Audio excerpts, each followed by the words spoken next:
Hey everybody, thanks for tuning in to another cruiser chat with OTRAMM. No real tech talk this week. We didn't have anybody call in with tech questions, but we did have a pretty decent discussion on some of the capabilities of the newer vehicles and also the effect of like eBay, Bring a Trailer, and like the big auto auctions on the supply of cruisers. Anyway, hope you find this interesting and we'll get right to it. I mean, there's so much great information for the early cruisers that nobody would ever have to ask. Yeah. So, but, and then if you have a 250, you can ask about your cup holders and whatever you're doing. I don't know. Yeah, one of the guys that works, there's a trash truck repair shop in the same complex as I'm in, and somebody there has one of the new cruisers, and I keep meaning to walk over and check it out. Um, but like we don't Well, really know them.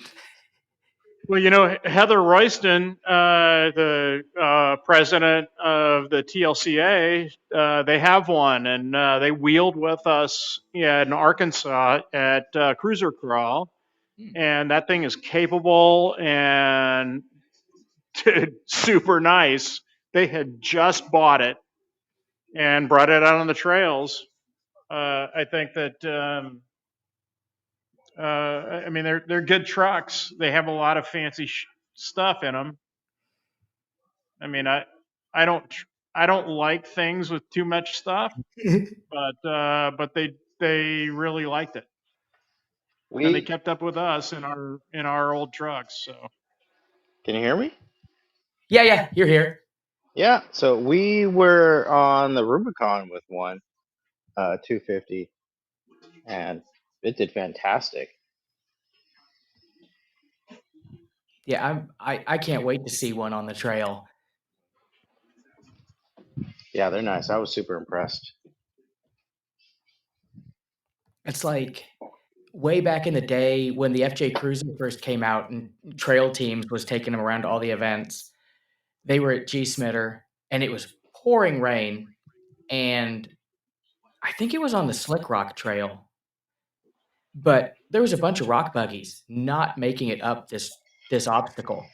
And one of the guys in the FJ Cruiser just like turned the A track on and like walked right up it past him. And it was That's crazy. impressive. yeah, and I think that was the year before they closed Teleco is when that all happened. Yeah, it was toward the end.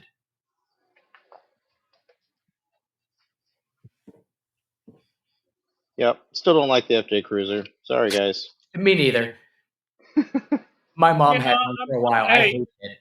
I'll tell you this is I'm not a fan, but I mean they've got the A track like the 100 series does. It's goofy looking, but I mean it's more capable than some of the garbage that's out there. So it has more blind spots than anything that I've ever driven. It has all the blind spots. Yeah, I'm short. I can't see out of the thing at all. Yeah, I think that's just a new car thing. Like I was sitting in a 23 Tacoma, and it was terrible. Like that A pillar is just ginormous. Yeah. But they have airbags and stuff in there, so I don't know what else they can do. So we were a couple of years ago. We were a number of years ago. We were on Trail 16 at Windrock Park. It's been a thing that was talked about a lot. Trail 16 then was really beat up.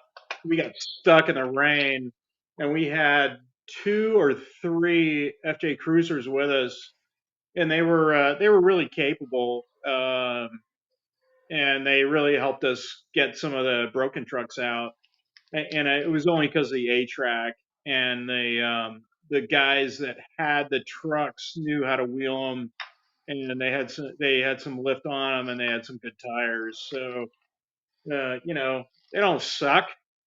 They're funny looking, but um, you know, I think they can hold their own past like the Prado. I'll stick with my 80. I That's what I want to hear. had an opportunity to get an 80 recently, and unfortunately the sale fell through. So, What's the going price for a decent 80 on the East Coast? well, I was going to buy this one out of Arizona. It was going to be about $7,000. Had a lift and was pretty well taken care of. So, I mean, that seemed really fair. Yeah, I mean, that seems like a good price to me. yeah, for sure. And Lee, you and I don't know if you and I know each other from Mud, but I mean, I've got a 70 series and a 100 and a 40, and all of those cars, I think I paid well below market price for when I bought them. The 100, maybe not. I think I paid. I've had it for I don't know, 7 or 8 years now, so maybe more than that, 10 years. But the others, yeah, I think I definitely scored on. So I paid Yeah, so waiting 800 for a bucks good for my deal. You paid how much, Ryan? 800. Oh, jeez. Yeah, well, yours is a rust bucket. Mine's terrible. wait a minute, Ryan, you paid 800 bucks for a fucking. Sorry, you paid $800 for an 80. Yeah. That's awesome. And I think I got ripped off. That's also hilarious. I went to look at an F-150 Ford pickup truck just this week to try and get some parts off of it, and they wanted $500. And when I got there, I realized that most of the truck was gone. So $500 maybe was the recycle weight. It's Yeah. recycle weight's nothing right now. Yeah, it hasn't been for a while for carbon steel. I think you can do better for unlike aluminum and copper is still high, but regular metal is garbage. Yeah, like we don't even bother taking the scrap from work anymore. Like some random dude just comes and picks it up and takes it. And it's like, yeah, I'm not even because you won't even get gas money driving it to the recycler. Jeez. I think all these new shows like Vice Grip Garage and everything are just going to make junkers more expensive for everybody. Well, I think um, that's kind of been the thing over many years. We've been kind of screwed over by eBay, right? Initially, and that was 20 years ago when the kind of spare parts market got screwed over. We were all we in order to sell a piece of nostalgia. I don't know even what if I have a head for a 2F and I want to put it on a nickel ads, somebody's going to buy it, and it was going to be local, and we were going to meet up in a parking lot, and we'd pay good price for it. Then eBay started, and it killed the used auto parts market because so many people had so many parts they wanted to sell. The prices fell, and you mailed them or shipped them and everything. And I was guilty of that. And now I think that we're kind of stuck in that, and we've got also the kind of cheap Chinesium market for some of those parts and Rock Auto parts that kind of hurt that. Don't you agree with that, Lee? I mean, I think it really helped on availability for me. when I was into Hondas when eBay started up, was kind of big, so and I just couldn't get parts. Well, I guess I could get parts at junkyards, but anything I couldn't get at junkyard, I could still get at through eBay. Um, if I couldn't find it through the forum, so I always checked forums first, and then went to eBay if I had to. And but it was always cheaper on the forums. Yeah, and that's what I'm saying is, and I think that, I mean, I think still the forums probably are cheaper, um, but guys are more. I mean, the guys that you're going to get the good parts, people that have good parts are going to go to eBay. So your friends, the enthusiasts, are going to give you a good price on the forums. But Yeah, the stuff, but then you've got guys that have that are hoarding parts, and they're going to throw them on eBay, or is what's gonna is what's gonna hurt the price, in my opinion. yeah. Well, there's so many junkyards it seems like now that are selling everything on eBay that Yeah, if you're an enthusiast, you can't even get a decent price anymore of what you would used to because yeah, there's so much and junk. yeah, I agree. I mean, with that, I've been looking for as a perfect example. I've been looking for a specific part for a weed eater, and I haven't been able to find it online because I think they're discontinued, and I ended up having to pay a premium for it on eBay. Yeah, I think Got it. like eBay, Bring a Trailer, and the big time like Mecum auctions, I think they've driven up the price of garbage. Like the private seller stuff and like the hey, I know this guy that has a stash of stuff in his backyard. Like that stuff seems still reasonably priced and like, you just have to know where to look for it. But we see so much like so many trucks come in from Bring a Trailer that like, we had a guy he bought a 100 series for like 18 grand. The rear axle fell out of it. Jesus It was Christ. so rotten. And we were like, "Hey, just cut your losses. You are never going to make this into a good truck. It's always going to be rotten." And like we're seeing so many like 40s and 60s come through that somebody's like drug it out of a farmer's field, slapped paint on it, sold it for a premium, but everything under it is just gone. Oh, Um, that's sad. Ryan, that's probably a not unusual. I don't know if you know Marshall from Troll Cruisers and Brian Dugan at ACC. I mean, they see the same kind of garbage, and yeah. a lot of it is South American Yeah. imports. We won't work on imports at all.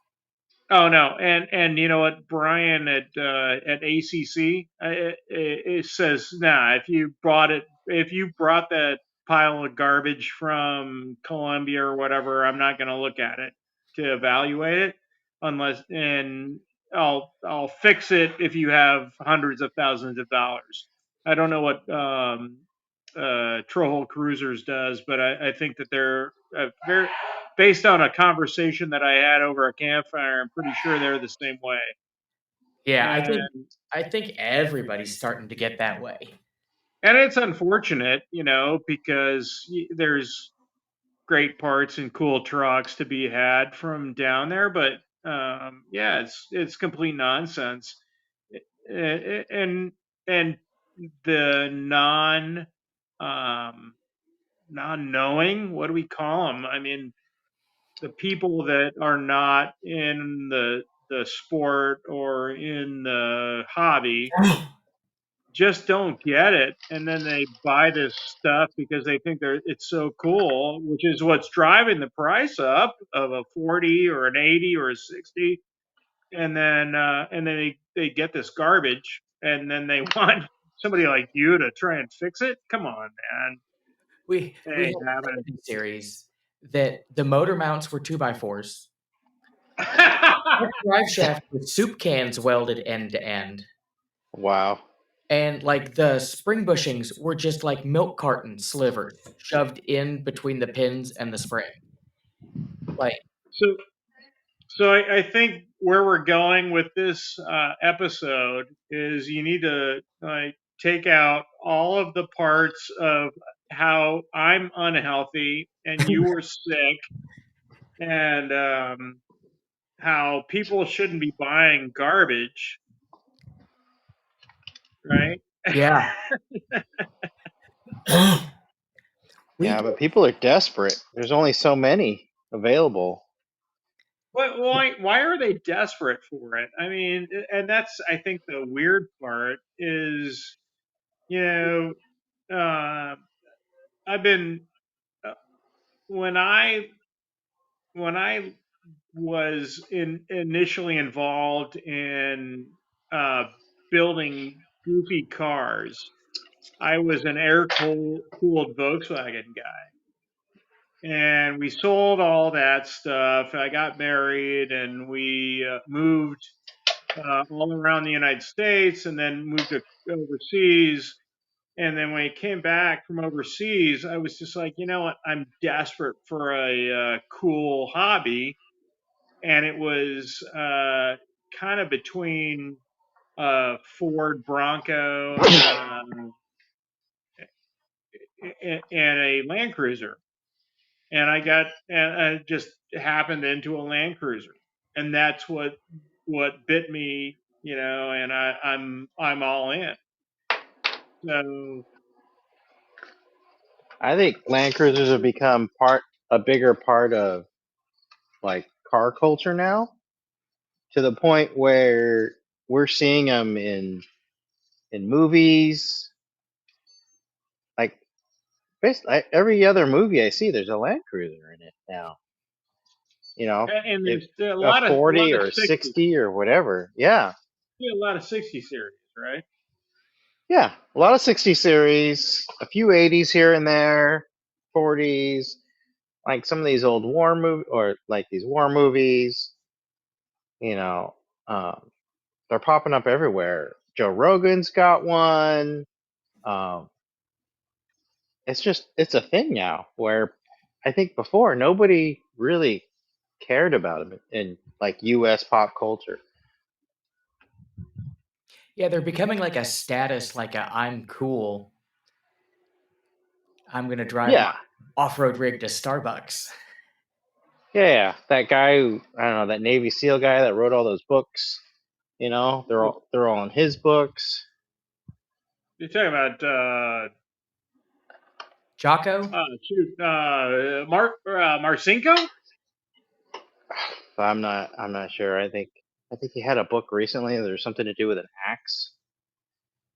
Yeah, I don't know. But there's a few of them, and it's there's those things I think on Google that tracks how often a word is used. I bet Land Cruiser is skyrocketed.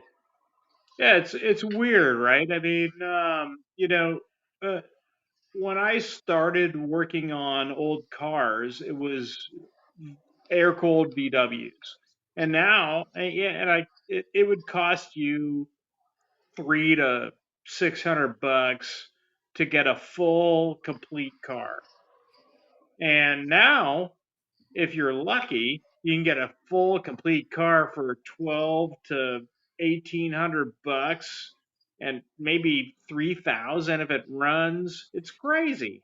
And Yep. the and if you want a FJ40, holy shit, you're looking at 6,000 to $10,000 or more. And I mean that's just, I mean, it's goofy. I don't know what the attraction is. Uh, No, wait a minute. Let me regress. I understand because I like him. Right? We like him. We like the FJ40. We like the 60 series. we dig them. They're all super cool, and they're capable as a bastard to be a great off road vehicle, one of the best ever made. But $32,000, $40,000, it's outrageous. There's one in our local Facebook, a 71 FJ40 for 11 grand. And I almost messaged the guy and was like, "Where's the rest of it?" Like, it's only half of a 40. Yep. It's you're So gonna. That's like you're gonna pay the same price for an 80 or for a 40 or a 60. and I will share with you the first FJ40 that I purchased was $5,000, and it had a 2F engine and 4-inch lift, and was um, capable, man. It had a locker in the rear, and it was a good deal. $5,000, and it leaked oil like a freaking mansion. So I had to tow it from Knoxville back to Georgia, and then I fixed all the oil leaks, and then I wheeled that thing for a while, and I sold it to Steen Henniger, who probably would hear this podcast if he would log in. He is also wheeled on Rubicon and had a great time. I read an article about that. Anyway, so and then I'm trying to think about the rest of the nonsense I've bought.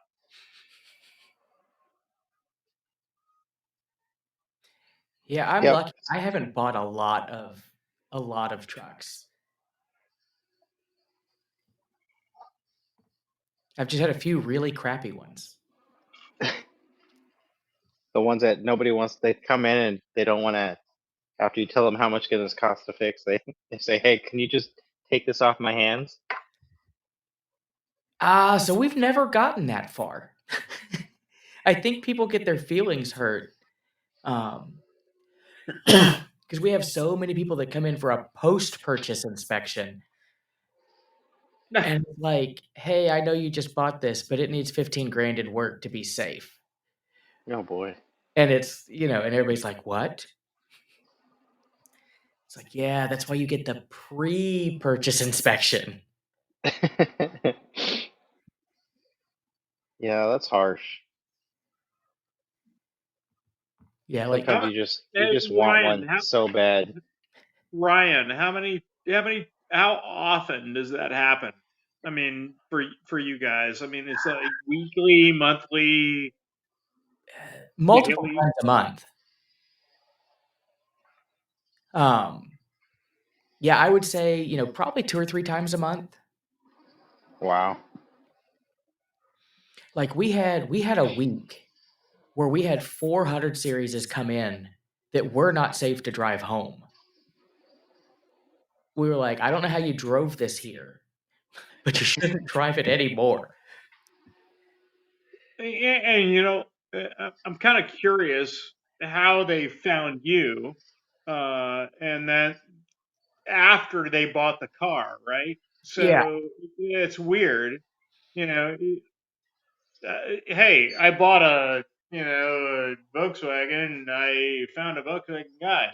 So how is it that happened? Um, a lot of it seems to be from the YouTube channel. Um, That's cool. It's paying you dividends that way. yeah, like, we didn't initially start out to be a Land Cruiser shop. Like, I originally did all makes, all models, and then, uh, s started the YouTube channel and started getting busier with Land Cruiser work, dropped it down to Toyota, Honda, Subaru, and then there was, like, 8 years where we dropped it to only Land Cruiser.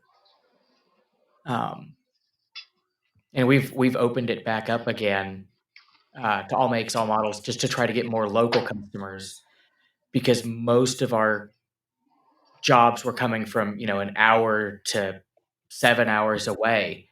So we were only getting the really big jobs. We weren't getting the uh, easy work.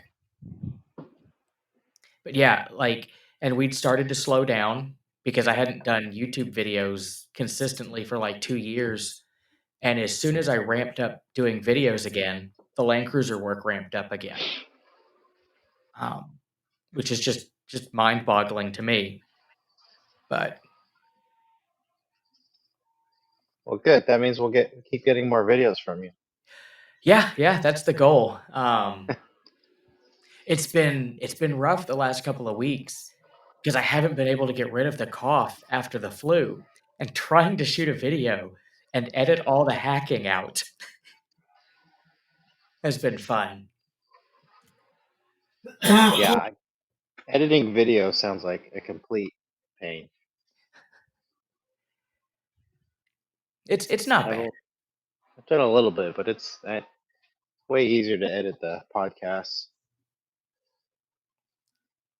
Yeah, I was using Adobe Premiere Pro for years, but I switched over to DaVinci Resolve, I guess in the Uh huh. fall, and I got one of their speed editor keyboards, and it makes it gravy because there's like buttons and knobs for everything.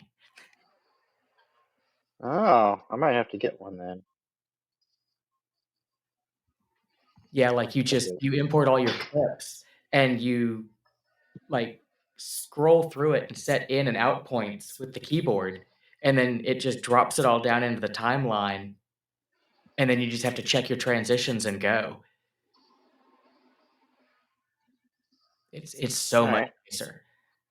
I have to see how much one of those things cost me.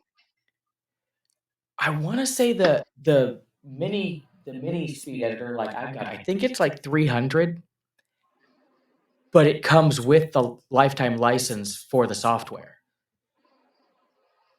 Oh, for all of DaVinci? Yeah. Oh, well, that's pretty cool.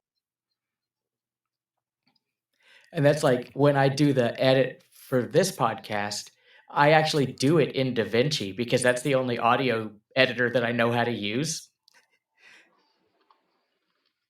Um, Oh, that sounds nice. I've been using the Audacity or something like that. so I downloaded that and I can't wrap my head around it. DaVinci's just easy. Okay, I need more easy.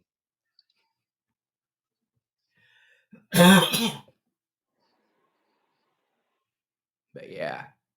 Yeah, the podcast has been way weirder to try to edit and everything than the YouTube videos.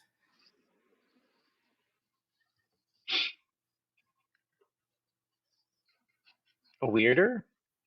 It's just like a learning curve, like Oh, learning all okay. the audio and the settings. Uh, Video seems less finicky.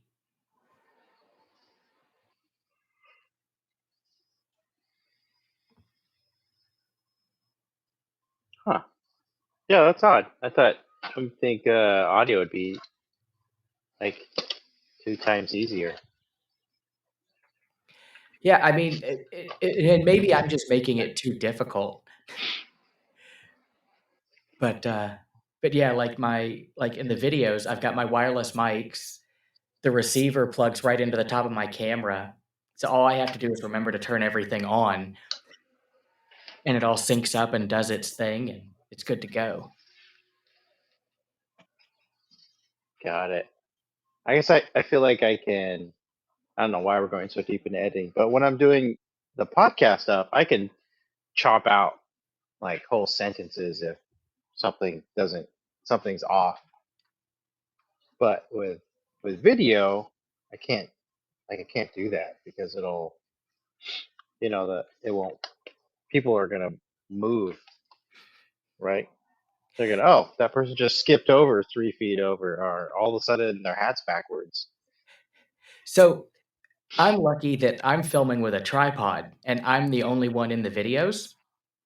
So when I know I've screwed something up or I want to say something different, I just move out of frame and then move back in frame and start over. Okay. So the cut happens with me off the frame. Um, which took me way longer than it should have to figure that out. Got it. Okay. And there's probably a fancier way to do it, but it's just like, yeah, if I know I'm going to end this segment here, I'll just move so you can't see me, turn the camera off, reset, and then start back off frame and then come on. Got it. Huh. Yeah, DaVinci, they have some crazy boards. They have one from 400, and then they have one for 22,000. Yeah. Yeah, I have the cheapest one.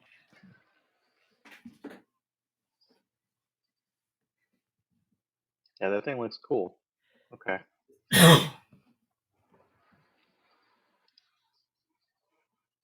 But yeah, I think I'm going to jump off of here if y'all don't mind. I got to call my wife and check in with her to make sure she got to her hotel in Utah. She's going Oh, to good, Sand man. Hollow. They're going to Bryce Canyon and Zion, I think. Oh, They're going beautiful. hiking. Hey, I dig it, man. Good podcast, and you know what? You can take all the front end stuff about how sick we are on, off. Yeah, chop that out, and we got some good stuff in the middle. Hey, take care, Ryan. Thanks for Cool. doing Have it. a good one. Thanks for tuning in. Yep.